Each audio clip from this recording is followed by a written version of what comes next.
Alrighty, hello everybody. Welcome to our first pilot episode of the SpeedCubeShop Podcast. We're going to try this out as a pilot episode, see if it has solid reception. If you guys are interested, we will continue. I'm joined here by the one and only CEO and founder of SpeedCubeShop, Cameron Brown. Hey everyone, I like to talk, so that's why I'm here today. And it'll be a good break from the holiday rush because it's in full swing over at SpeedCubeShop. So, right. So let's get right into it with our first topic. As you just mentioned, the holiday rush. Let's tell us about what's been going on at SpeedCubeShop at well, it's been very different. So we try to somewhat look at trends from previous years to see sort of like how, when can we expect things to ramp up and to get really busy, to schedule and plan. And with how different the world climate is recently, staffing is difficult, scheduling is difficult because people are having to call out for various reasons, and it's just a really weird thing. And so this year we got absolutely slammed. Like November 1st, it's like you guys had an alarm clock set or something that was just like bombard SpeedCubeShop with orders, emails, phone calls, all that good stuff, which is awesome. But it's just been interesting to see how this year is so different from other ones. Right. Any particularly big orders you've had recently or interesting orders that you've had? Well, our Black Friday sale was insane. Like we were discounting the 19 by 19 Eximinx and some other puzzles by really big margins, just to move some stock and free up some space. Because if you guys haven't yet, you might want to check out JPerm's more recent video of when he came to visit us, and that would give a good little insight to how just crammed our warehouse is. So yeah, just to fact check myself, 19 by 19 was 35% off. And Eximinx was 36% off, which brings it down to a very affordable $649.95 and $249 for the Eximinx. So I think you should go buy 5 of them, Ari. That's. I mean, it's a solid discount for such a high order puzzle. It's. Speaking of which, we had that. What was it? The Diane Sheng magnetic 8x8. What were your? I think we had a video published recently about it.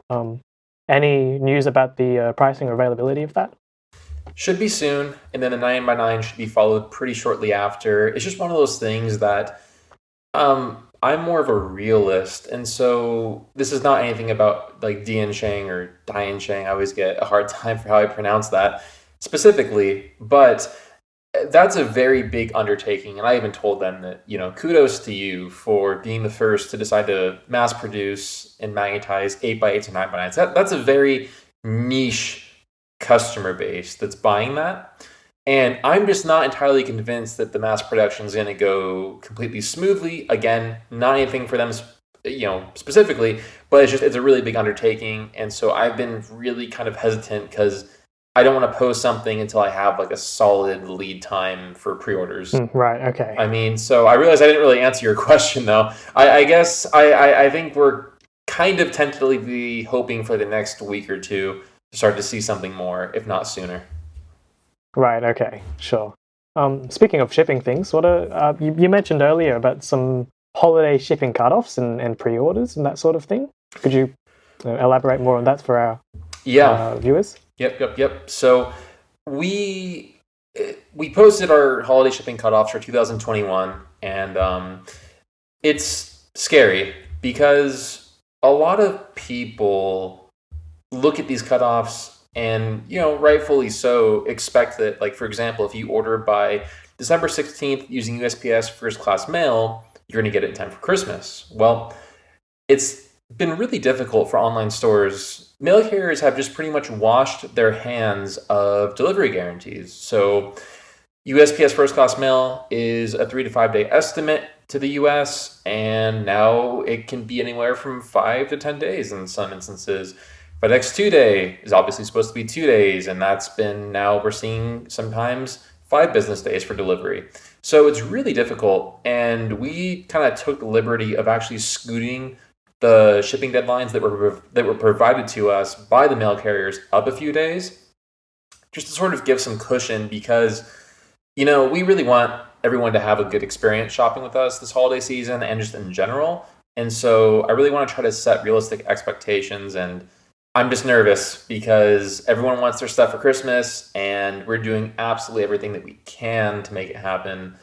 But, once it leaves our warehouse, we literally cannot do anything to pick up the phone and call the CEO of FedEx and say, hey, get Ari's package to him faster. He needs it for Christmas, Yeah, I've received I don't even work in the shipping department, but have had my fair share of, my order hasn't arrived, and do you know what's happened to my order? Or no, there's a lot of hectic stuff going on at this time of year, especially. Speaking of orders, we have had some recent updates to the website UI. Yep. So we're always improving the website and just trying to kind of tinker with it to make sure that you guys are getting a great customer user experience. And one thing that we've done is, during this season, with all the supply chain delays and such, we really wanted to make it easy for you guys to get products that are not currently in stock at our warehouse, get them pre-ordered. That way you put your name on one and you reserve your spot in line. So pretty much we rolled out like a pre-order program and tested it way before the holiday season, and it's been good. But what's just so weird is that since the start of Black Friday, I think that people are just getting almost tunnel visioned and are maybe, excited to make that purchase, or, they see that stock is moving quickly and they really want to get their order in, and they're just kind of missing all of our notices that say hey, this is a pre-order, or hey, this is not ready to ship out right away, which we do take a lot of pride in being clear and communicating. For us, the last thing that we want to do is accept an order from someone who doesn't know what they're ordering, when it's going to ship, and have a reasonable expectation of when it'll be delivered. And I feel like we do a pretty good job of that. So it's sort of troubling that, literally, I was doing some customer support emails earlier and had 7 in a row. They're all asking the same question of when's my order going to ship, and it's troubling because I'm are we doing something wrong to not communicate this clearly? And I'll bring in complete strangers to the website and have them go through it and just poke around and kind of hope they land on a pre-order item. And the feedback I get is that it's clear. So I guess for anyone listening, I'm super curious what you think of our pre-order process. We do everything from post-purchase emails to all kinds of stuff to try to make sure that it's clear. Right, yeah. I recently had a pretty large order placed and waiting for that. Was it the MGC Evo and Peak Cube to come off the pre-order and start shipping? Any updates on when they will come about? The Peak Cube, we got the first batch. Those have already started to ship out. MGC Evo is on the way, but again, supply chain delays, everything is congested and taking a while. So, actually, on that note, you being in Australia, how are things on your end? Because let me tell you, you guys have a really screwed up mail system right now. Things are slow in Australia, in customs specifically. So, are you seeing that? Are you guys acknowledging that? Yeah, well, domestically it's been pretty okay. Well, let's say I did a random eBay order, it's all right. But for international shipping, I'm pretty sure the prices have just gone through the roof for some different mail carriers. Some maybe not so much, but correct me if I'm wrong. But that's happened just because of the I guess supply and logistics issues that are currently happening. Especially combine these COVID times with the end of year holiday rush for the second time. I don't think the mail carriers are really keeping up. They're trying their best, but yeah, I've experienced a couple late orders, not from SCS specifically, but from other vendors for non-cubing related things that just haven't arrived yet. Hopefully they come before Christmas.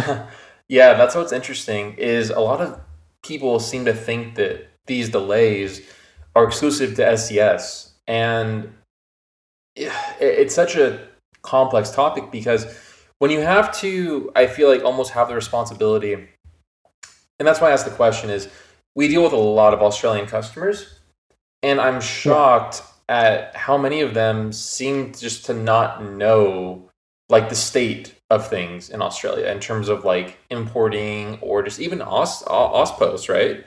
I'm happy to hear you saying things are good in your experience, but they are not doing a good job from what we've seen. Yeah, no, I've heard plenty horror stories from them. So Yeah, I mean, I'll keep it's like missing packages. They're switching the labels on them for some reason, which I don't even know why they're generating a new label. And it's weird too because our shipping rates to Australia actually went down. And what's funny is the transit times from the U.S. to Australia are low. I mean, it gets to Australia in 3 to 5 business days. But what kills it in some cases, and for most orders, I mean, when I speak, I'm talking about probably the 5% of orders that are impacted. The customs processing or just Auspos fumbling things is what just kills it. It'd be interesting to hear what other countries have with their domestic mail carriers as well, especially with international shipping at this point in time. Well, I know our USPS is doing pretty bad. So I think that just like the whole world is just crushed. But I singled out Australia just because they seem to be particularly the worst right now. Like we're having, our FedEx reps are calling us and UPS reps, and they're actually advising us to not even ship with certain service levels to Australia, just with fear of it not getting there. So yeah, it's been tricky. Actually, I've so there's a couple different mail carriers like in Australia. I'm sure it's the same with the US, but so FedEx, for instance, I've received the majority of my packages from SCS from FedEx, but they actually ship through like their own separate kind of thing. I'm not sure if they take the same like logistics like routes and things, but yeah, it's a separate entity to Auspos. So I think it depends on mail carrier alongside what type of priority they have. Well, yeah, so FedEx has their own customs entry process and delivery process. So that's why our FedEx, we can get a package to Australia with FedEx in like sometimes 1 business day. Usually I've 2. had them really quick with FedEx. Yeah, I mean FedEx is king as far as we're concerned, but it's still cheap. I mean, it starts off at about $13, but we understand that some customers prefer to take like our cheaper option for like maybe $5. And it's reliable, but again, people just also seem to they seem to forget, and I'm not blaming anyone, but there's so much mail going through the mail carriers right now. I mean, I was told that during the pandemic situation, like every day has been like the holiday season. So now that we're in the holiday season, it's just like ridiculous. Yeah. So I guess on that note, everybody, if you're looking to make a purchase for Christmas and you haven't yet, we're sending you out reminders, but do yourself a favor and get your orders in. You're not doing yourselves any favors by waiting, and it's like not to sound pushy, but we do everything we can. I mean, we average, actually our average fulfillment time during business hours is less than an hour for a package. Fun fact.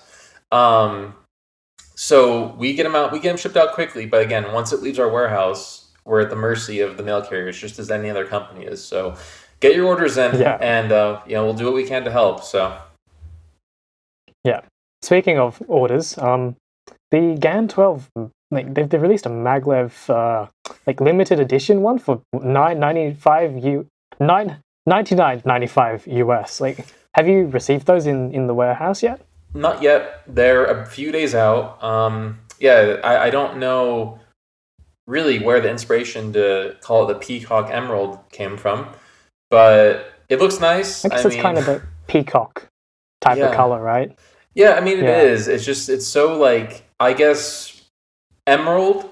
Yeah, I think like emerald could have stood on its own, but I guess it is very peacock colored. So I don't know. It's cool though. All the GAN limited editions seem to do really well, and they're cool color designs.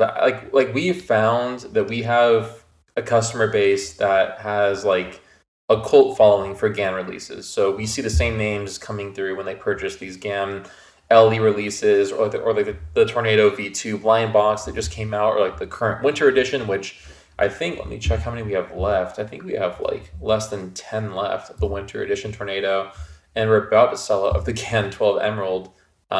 Actually, yeah, we only have like 4 left of the GAN Emerald, and the Winter Edition has 14 left. So they go quick. Right. They go quick. That's for sure. Right. Speaking of exotic cubes, I don't think this has really been talked about. There's the Cyclone Boys Metallic 3x3. It's the most left field. I didn't expect them to come up with that. Have you gotten that in the warehouse? Or? Yeah, yep. Those have been shipping out for a few weeks now, actually, and Okay. it's really cool. It's definitely a desk piece. It's a fun solving experience because it is really shiny. It almost adds on to the difficulty of the solve, but it's a fingerprint magnet. No pun intended, because it is magnetic. So, right. yeah, definitely proceed with caution, because it'll scratch easily and it attracts fingerprints. So it's like pretty much open it, put it on, a cube stand, and then just look at it and just enjoy it. Yeah, right. But and, it's cool. Our final product thing is you mentioned earlier before we started recording, the Peacock Christmas cubes and penguin bags. Something's up with them. Yeah, so our frozen cubes, which we're doing for the winter season this year, it's a glow-in-the-dark blue base. People always ask what the cube is, and I don't really have an answer because it isn't like a guanlong or anything. It's not like a named cube. It's something that we had manufactured, and it's glow-in-the-dark blue. And the inspiration was that the glow-in-the-dark plastic, it has like a translucent look to it, and so it's like an icicle. And so that kind of inspired me to want to do just as many shades of blue as possible to be obnoxious, but also throw in a white, because we cut in the snowflake onto that, and then the silver side just kind of add a little bit of kind of to split up a little bit. But yeah, I intentionally put as similar shades of blue kind of side by side, just to make it a more difficult solving experience. But it actually looks really nice, and the reception has been really good to that. I mean, to the point where we cannot build them quickly enough for you guys. So yeah, we actually had to halt the pre-orders on those just to be able to kind of get caught up, because those snowflakes take a long time to peel out the stickers. Right. Alongside that, we had the penguin, the different Christmas themed accessories, such as the bags, the stands, and our candy cane lubricant. Yep. How are those faring at the moment? Well, I had my reservations about the cool Santa mini mat, and it just was kind of like this holiday release was sort of like hey, we're just here to have fun and and take it for what it is. Like on one of our cube stands, there's like a reindeer wearing sunglasses, just looking cool. On the note of our bags, for some reason the penguin, the blue penguin cube bag took the cubing community by a storm and outsold the other ones just by an insane margin. So, and I have people. It does look really cute. Yeah, no, it's crazy. I mean, I think for how affordable the cube bags are and just the looks, I literally have people emailing me begging me hey, are you gonna get any more? If you get any returned, let me know. And it's kind of I'll let you know if we get one returned, but yeah, it's currency right now. So it's it's gonna become a black market product. Right. I'm just imagining people in a dark alley. Hey, did you bring the goods? Yeah, got the 50 penguin cube bags. Yeah, no, it's crazy. I had someone order 20 of them, which we had to email them just to make sure it wasn't a mistake and they accidentally typed in a 0. And no, it was intentional. Oh, right, okay. Oh, and for those who aren't aware, what is the design on the Santa mat? It's Santa dabbing. So if you're, I guess, with it, all the kids are nowadays, doing the dance move or whatever it is for dabbing. Isn't that a Fortnite thing or something? I guess so. I hate to break it to you. That was 2017? I was going to say, I remember it being old. And that's why It is very old. Carlos was the one who pushed for the Santa dabbing, and it was really because I got busy and just didn't have the time to like. I didn't have a good counter, so I said, you know what, you win this one, Carlos, and we went with it. So I guess it was a good thing. What other position would you have, like the Santa in, like, I don't know, solving a cube or? Yeah, last year we did like something just generic, like Santa and his sleigh with reindeer and going over like the trees and stuff. And yeah, I don't know. I guess like it's really hard designing something because you have to first of all take what you like out of the equation and think in terms of what are people gonna want to purchase and what are they gonna enjoy using and looking at. And so I guess this is kind of an example of that, to where I like it, and I actually am using one as my own mouse pad and kind of solving pad during the winter season, but I definitely didn't know I needed it in my life. Oh boy, that is a interesting product for sure. You can go pick that up at SpeedCubeShop.com. It's on sale, 51% off. Yeah. 50% off. 50% off. Oh, yep. Goodness. Help us move our stock because we're running out of space. Oh, you know what? That actually reminds me. Speaking of space, our bathroom storage debate. Our bathroom storage practices have sparked quite a bit of a debate on JPerm's video when he came to visit us over Thanksgiving and Black Friday. So I guess I'll just talk a little bit about Cameron's view of his time here, right? And so yeah, Dylan and I have been trying to coordinate a trip for months, and something either with my schedule or his schedule was always causing a conflict, and all the different travel restrictions too. We were having to look at that. So it got to the point where we were on our like fifth revision of like dates, and he had suggested coming of the week of Thanksgiving and Black Friday. And I told him, like, look, you're welcome to come whenever. I at this point think of Dylan as more of a friend than I even do like a business partner, if you want to, I guess, refer to it as that, or like a sponsor. And I was like, look, come by whenever, but just so you know, I'm not too sure like what your plans are for content or like what your goal is of the trip. But you picked the single busiest week of the year for me to come down to visit. Yeah. So yeah. So he came down and he flew down to Bakersfield Airport this time, which was a really nice change because the airport is only like 20 minutes from my house and it's super convenient. Like if you ever come down to visit us in Bakersfield, you're going to fly into the Bakersfield Airport because it's small and it's not really heavily used and it's just amazing. Like going down to LAX and dealing with the traffic and just the hecticness of that is just not my thing. So definitely Bakersfield Airport for the win. But yeah, so we were doing a tour video of just him kind of walking around SpeedCubeShop because he hasn't been here since Summer Open 2019. So it's been a good bit since he's seen the warehouse. And at one point we had like a storage location, and we've actually had to do like some structural construction changes to the warehouse just to kind of make it all work. And so as a joke, I showed him that our office has 2 bathrooms, and based on how many like staff we have and everything that are working at one time in the office, we don't have to have a second one functional by California law. So it never worked when we moved in, right?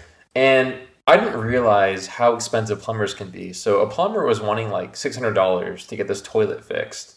And I just was like, that's $600 that I can spend on cubes or whatever. So if we don't need it, why use it, right?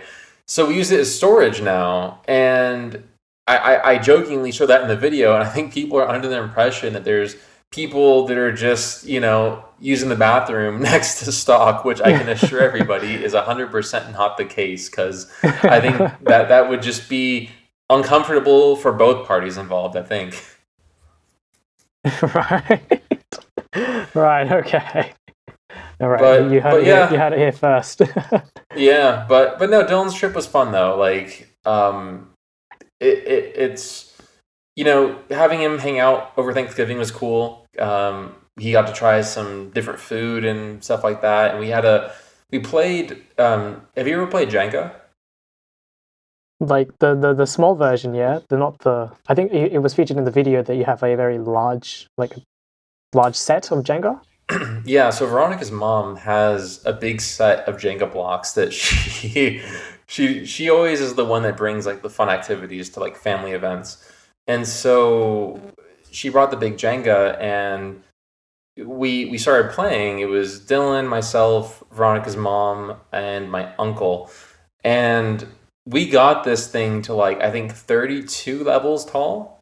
And this was Huh. ridiculous, man. Like I mean, with how flimsy this tower was, and like some of the moves that we were doing to like pull the blocks out and stuff without this thing falling was, I mean, it was hilarious. Like we were trying to get a bit of a footage from my uncle because he was recording it, but he had some technical difficulties and couldn't figure out how to get the video uploaded. So kind of sad that we missed that. Right. Okay. So But yeah, it was fun though, man. Like we had a lot of good time, but at one point I had asked Dylan for help, like helping us pick and pack orders, because again the rush was just absolutely incredible.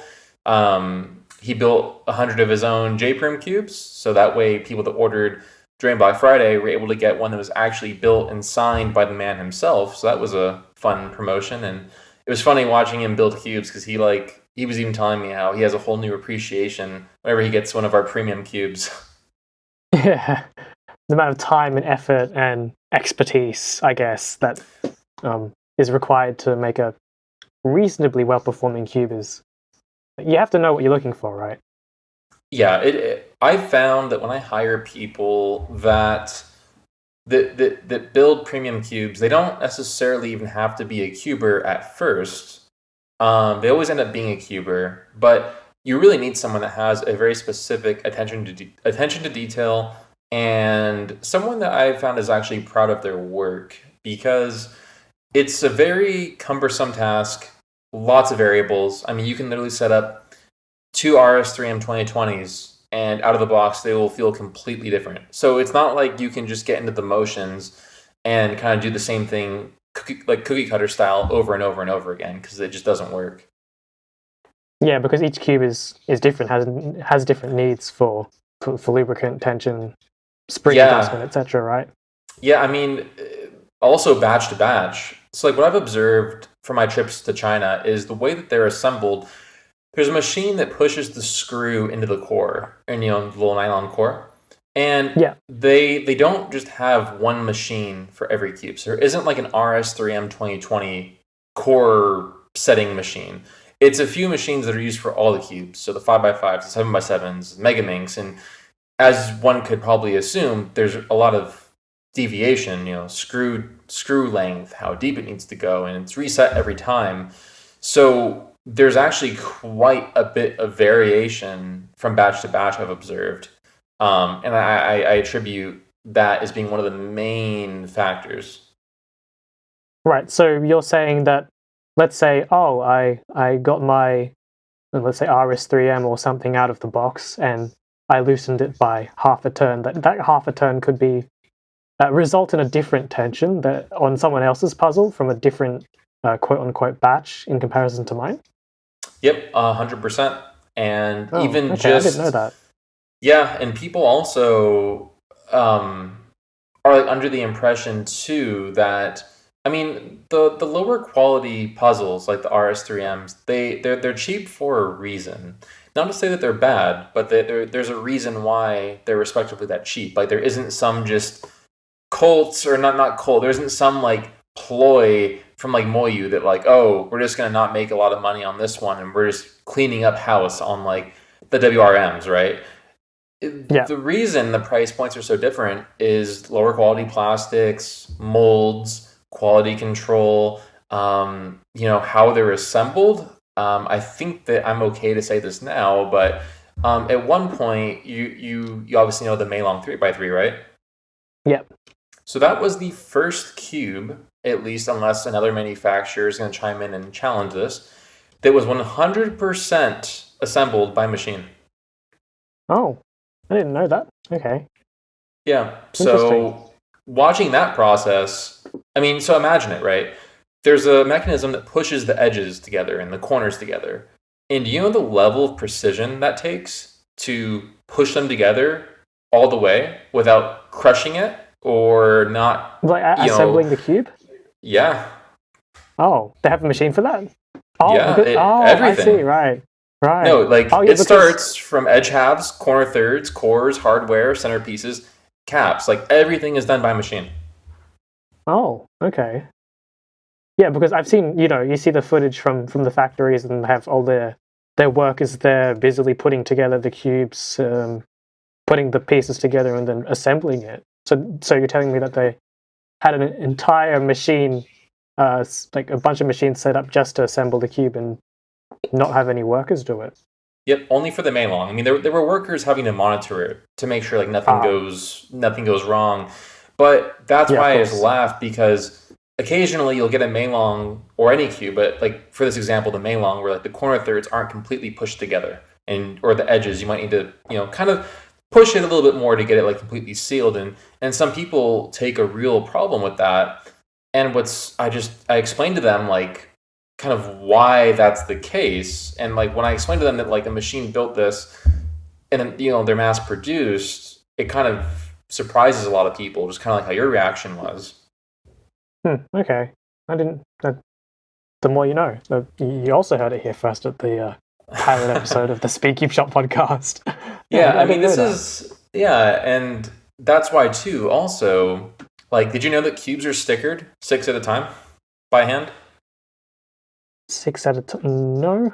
How Yep. do they? So What? they line up 6 cubes on a table, and you get a sheet of transfer tape with 6 sides of green, for example. Line them up and just lay it on 6 cubes deep at a time, and flip it and do all the other colors. Do they have like a squeegee type of thing to avoid the bubbles in the stickers? Yeah, I Or mean, they do, but the speed that these things are assembled at, and they're slid a lot. Like, have you ever noticed how one of your especially lower end cubes, how there's kind of some like light scratches on the outside? yeah, yeah, I've seen So that. it's because they're slid from table to table, and inevitably, most factories, it's very common for there to be like some dust and just stuff from like machines and just in general. So it's slid across these surfaces and it just causes this light scratching to happen. And so that's why one of our more common email complaints is that people are accusing us of sending them a used cube. And it's like, no, this is just kind of the nature of the beast. If you want something that's like more, that's where I do have to give GAN credit. Their factory, I get like eat off the floor.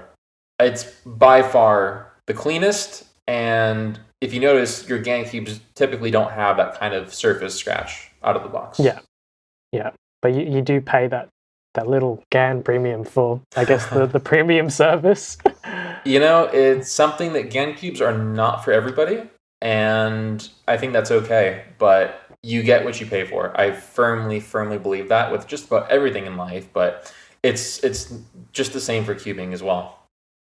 Yeah, although there are those exceptions, such as I guess performance-wise, especially I like to refer back to the RS3M, that 2020 edition. There's a Well, lot of value for yeah. under So, $10. well, let's touch on that though, because it's a huge bang for your buck, but for how long? So we get the RS3M 2020 is one of the most returned products that we have on our store. Um, Oh, Not because it's a bad cube, but cores strip, magnets come loose. There's just things that happen with these lower quality materials and that less attention to detail when these things are being pumped out in mass quantity that, you can have an RS3M, like we talked about the different batches. You could have one that I would not be surprised to hear that it lasts you for 4 years of heavy use with not one problem. Also, wouldn't surprise me if you have one that lasts you 4 weeks and starts having issues with the core stripping. It's the name of the game. It's a gamble. When you buy a budget cube, expect budget cube things to happen. And if it doesn't happen to you, just consider yourself lucky. Right. Speaking of core stripping, what was it? Have you heard about or received any complaints about the Dian Guhong V4M? I think it was. It's a puzzle for, I think it was under $20. I have one, and it got praised as like a pretty solid cube for the price. The spec was pretty basic, but it performed well. But there were reports of core stripping. Yeah. So I see that cube. You're right. It was like $14.95. So really reasonable price. I don't recall. So I never typically, I'm not typically a customer support representative. But when I see trends of like returns, or our other representatives are letting me know like, hey, we get a lot of complaints about this item. I don't remember ever hearing anything about the Guhong version 4, and that's what surprised me. Is I think that I heard about it within the community, but I never really witnessed it as being a problem. So maybe we shipped out a few replacement cubes here and there, but like nothing anywhere near the scale. I mean, okay. You want to know the single worst cube that I have sold in, I think, my whole career of SpeedCubeShop? Would you want to take a wild guess? I'll have you guess by the manufacturer, because, I mean, obviously, there's so many cubes to pick from. So pick the manufacturer. What do you think the worst cube is that I've ever sold? Okay. I'll give you a hint. As you said earlier. Let me check the release here. Let me see. Okay. Oh, as you said earlier, it wasn't. It's removed from the website. So. Oh, okay. I think I'm trying to remember when it was released. It's relatively new-ish, as in like last 5 years. Right. So as you said, GAN have their pretty. You could eat off their factory floor. So maybe not them. I'm trying to check the date too while you think about it. Would it have been like Moyu?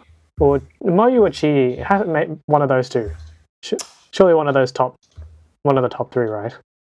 No, this is not scripted. This is completely not scripted. Yeah, no, it came from Yushin. So it was released in 2018, and it was released in late December of 2018 from Yushin. Do you want to have a final guess, or should I just tell you? Is it the Little Magic? What's that? 2018? Kylan V2M. Oh, what? That thing is horrible. We literally get them that have the magnets. Every single magnet is repelling. Or you take them out of the box. It sounds like a baby rattle, like with all the loose magnets. It's ridiculous how poor the quality control is on that item. It is horrendous. Like, we stopped selling them not because the performance was bad. Like, when you get one that's actually built correctly, it's a good cube, but it is horrible how the quality control of that just went. I mean, it like tripped on a rock and just tumbled downhill. Well, for those listening, this is completely unscripted. I was not aware of this. I think I gave mine away a while ago. But I remember it performing okay for a 2018 budget. This is the one with the capped sticker tiles type looking tiles. That's the word, right? Yeah, that's the tiled one, right? Yeah, and so we were hanging on to it on the website because it had tiles and because it came in the transparent plastic, and those are two defining features that we do get people that are just dead set on wanting like a stickered look but not stickers, and so that was a easy option. But I mean, we lost so much money shipping out replacements. And unfortunately, that was one to where like a good batch got mixed in with a bad batch. And so I wasn't going to sit there and open up the box for like 300 plus Kylan V2s and inspect every single one. So I decided just to pull them, and I just donated them to a local like toy drive thing. I figured that non-cubers can't complain about a possible repelling budget cube. Wait, so it had repelling magnet? How do you even like put the magnets in repelling? What?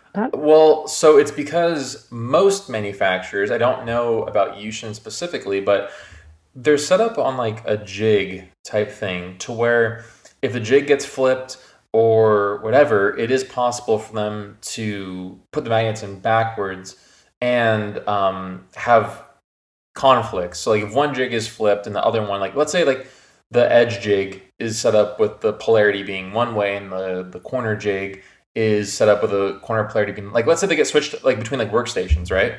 Like right. Joe goes and takes Bob's corner magnet jig. That's how it happens.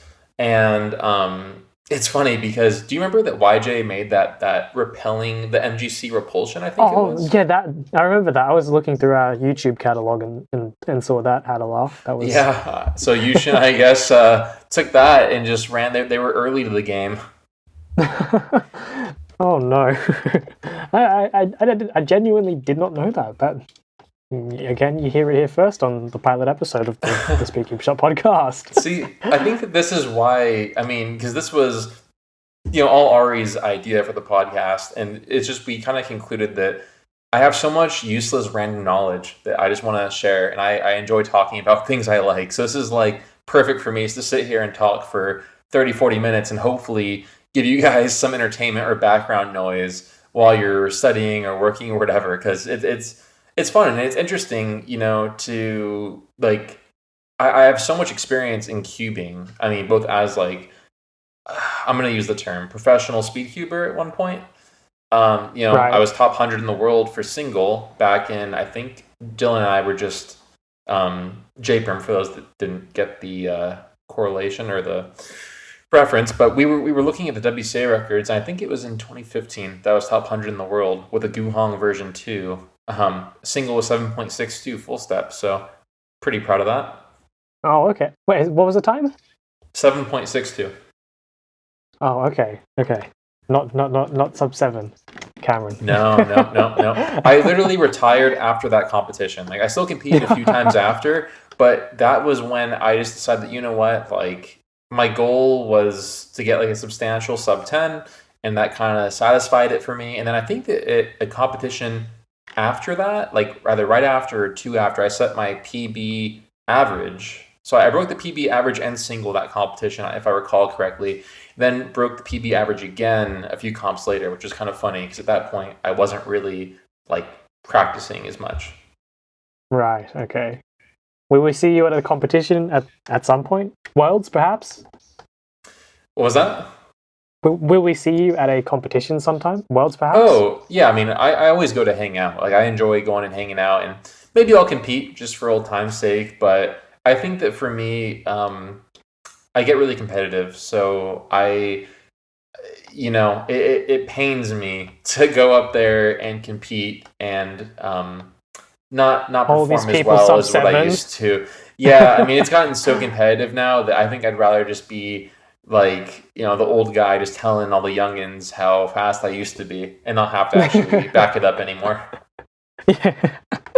Right. But yeah, so I don't know. Do you think I think maybe we're at a good stopping point to wrap up the first podcast, and I'm genuinely curious kind of what you guys think of these, because they're meant to be fun and not really taken too seriously. But if there's any topics that you guys want us to explore, definitely now's a good time to comment down below, and maybe we'll do podcast guests too, because CubeSolve Hero and I will be living in the same city in the near future, so we'll have him accessible, and now with flight restrictions being, I think, lifted or more or less lifted, Dylan will be coming out a lot more. So we definitely have a lot of room for some podcast guests, and of course Team SCS members. So great. Well, on that note, I guess we'll wrap up here. Thank you very much for listening. If you've listened all the way through today, be sure to check out SpeedCubeShop.com. Get your orders in before the Christmas cutoff. What was the cutoff date again? Well, there's a few. So your best bet is just go to the website. It's going to be the first banner on the homepage, or we'll maybe put a link in the description box. But yeah, so for 2021, just to make sure no one's listening to this in the future and gets it confused, December 15th is the cutoff for FedEx Ground, and then that's the first major cutoff. And then there's cutoffs the 16th, 17th, 21st, and 22nd. So they're coming up quickly. They will sneak up on you. Right. All right. Get your orders in, guys. Thank you very much for listening. I'm Ari, and that was Cameron. Thanks again. Yep. See you next time. Bye, guys.